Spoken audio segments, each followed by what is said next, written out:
Elite 11 MVP and Alabama quarterback commit Keelan Russell is here today on the 5-Star Flex. He talks about why Alabama, his conversation with Roll Tide Willie, and what it was like winning the Elite 11 MVP. Oh, yeah, and a rival school trying to recruit him.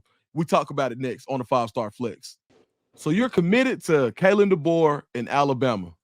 Yes, sir. What did Coach DeBoer tell you that sold you on being a part of the Crimson Tide's recruiting class?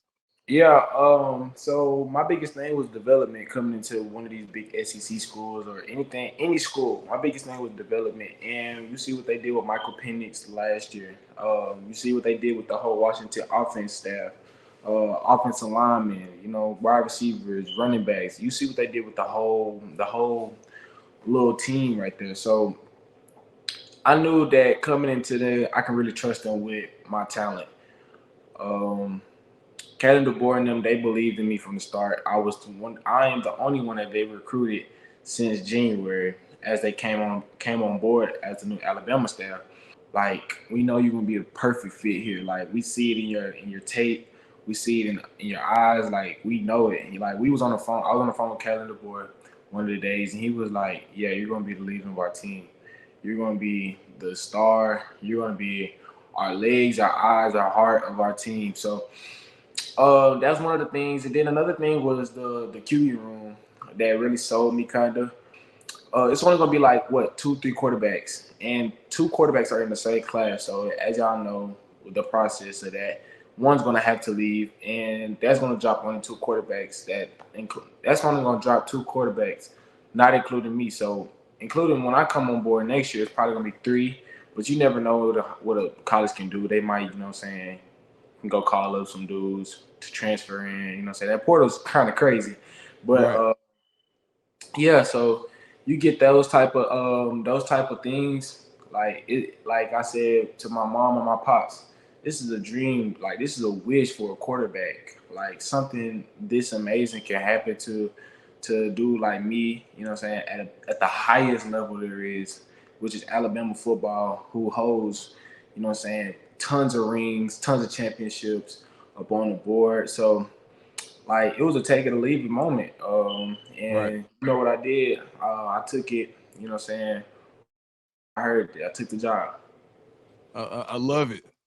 When you look at how crazy fans are on social media, how easier was it when you committed to Alabama versus when you committed to SMU? Yeah, like, man, Bama was like really crazy, and like, as you can see, when I committed, I gained about probably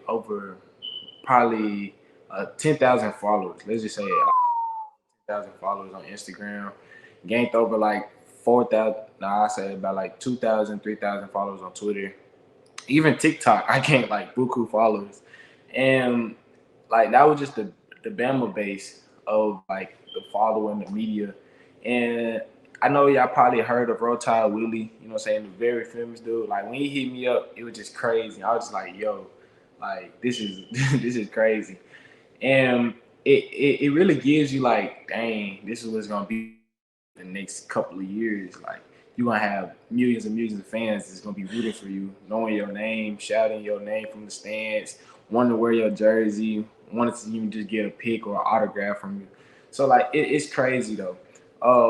Rather than SMU had an amazing fan base for me as well. Like, if not, they almost had the same amount of fan base. I mean, it wasn't as much, what I'm saying, as the following of 10,000 followers, but they had an amazing fan base on Twitter. Like, dudes with like supportive fan base, I can say. So the difference wasn't really too much of a difference. Like, it's the hometown hero stuff from SMU. So Right, just right, being, yeah, just being from hometown, like, you're gonna have the whole Dallas around you, right, especially you being one of the biggest quarterbacks, one of the biggest prospects coming out of Dallas, one right. of the biggest prospects coming out of Texas. Like, you got dudes all over, like, that's rooting for you from Dallas. And yeah, I say, what I'm saying, it's a blessing as well. Like, just even going to, let's just say Walmart, and dudes knowing who you are and stuff like that. So yeah, Man. I say it's very crazy. Like, it's been very outstanding, and it just skyrocketed for me for sure. All right, I want to dig into two parts of that answer. First and foremost, I want to dig into what was the conversation like with Roll Tide Willie? Like, what did he say? So he hit me up. He hit me up when I committed, and he was like, "Ain't don't give about nothing but the tie, baby." And then, you know, as my y'all know, like you know, what I'm saying the stories and stuff.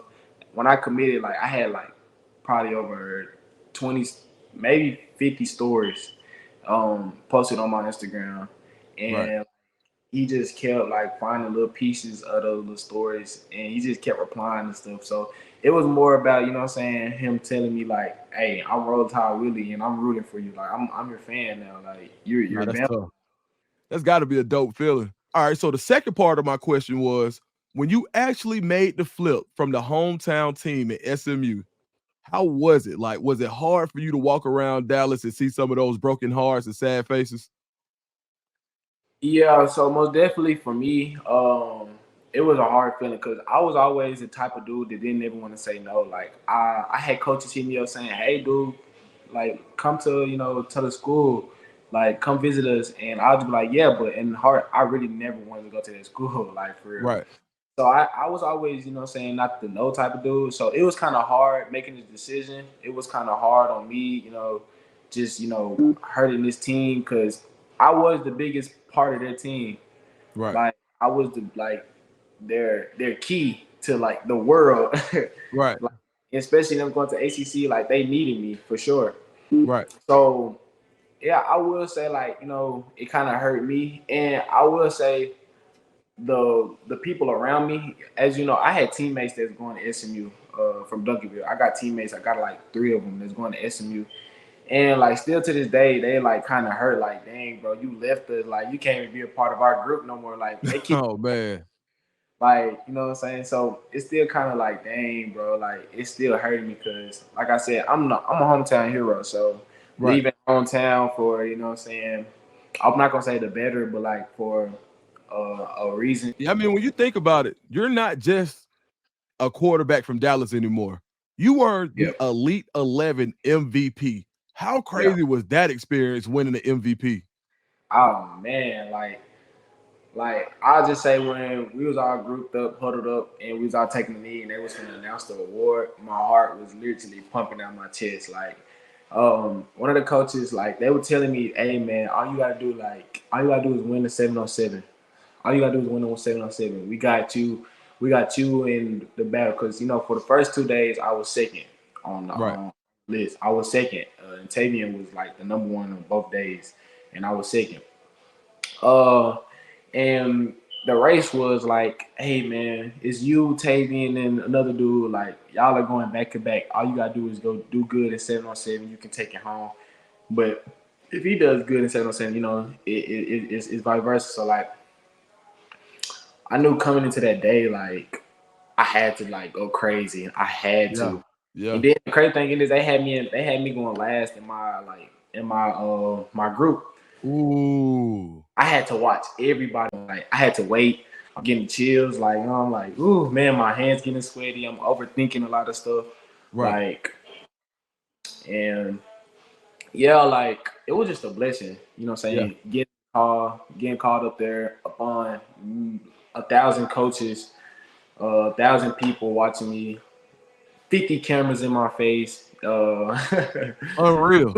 Yeah, it was a blessing for sure. Just getting that opportunity to show out in front of the top dudes, to win it in front of the top dudes, um, and to win it in front of the best coaches in the country. So yeah, it was a blessing for sure. If you had to take one takeaway besides you winning that you learned at Elite 11 that you think will stay with you, what would that takeaway be? Yeah, so Elite 11, they were trying to mix a lot of stuff other than football, and I really would say like they taught me a lot of stuff about my personal, like the personal life of outside of football. And one of the biggest things was being a role model. I will say that I can say that a million one times, and I kind of talked about it in my speech. I don't know if my speech was public or what has been sent out, but I know somebody had caught it on camera. I was talking to the dudes and saying the people around me, and I was just talking about being a role model, meaning like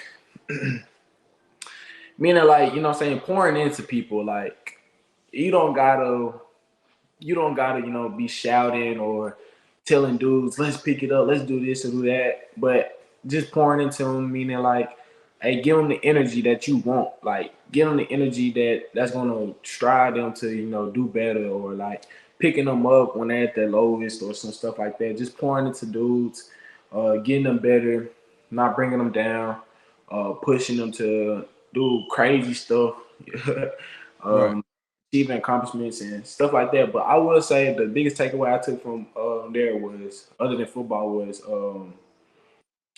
the life after football, or the football life. I mean the personal life of football for sure.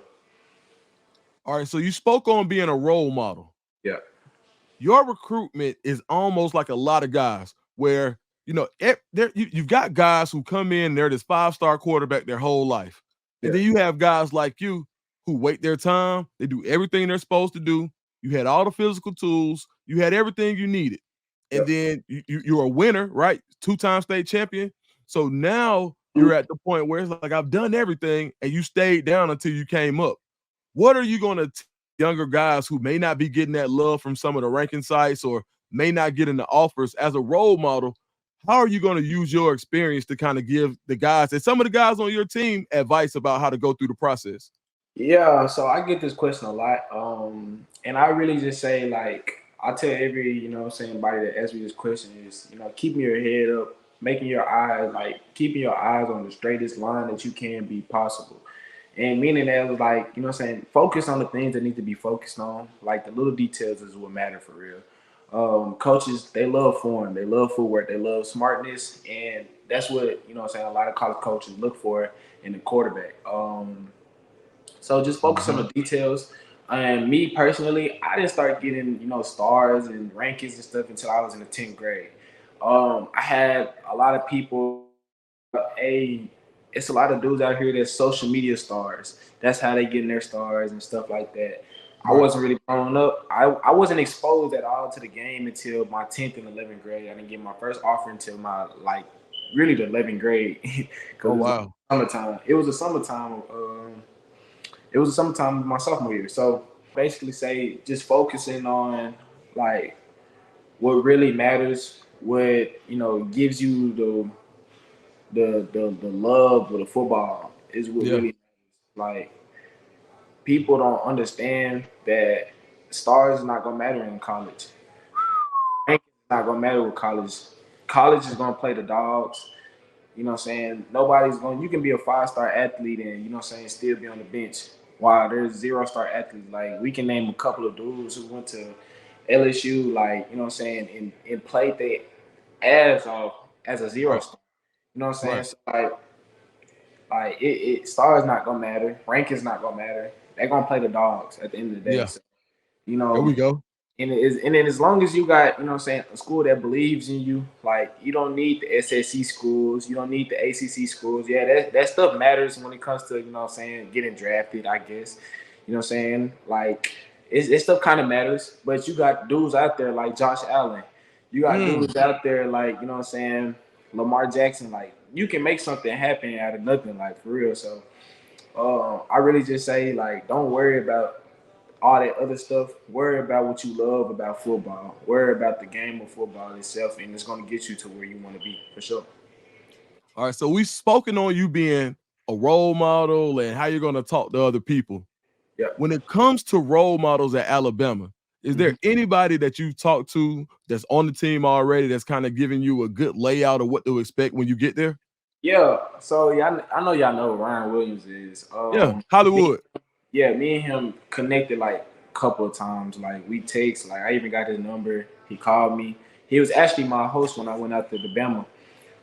So he told me what to expect. Like he was like, bro, this is like one of the best colleges you're gonna get. So they're gonna be on your ass 24/7. They're Yeah. gonna do everything they gotta do to make you the best player that you can be.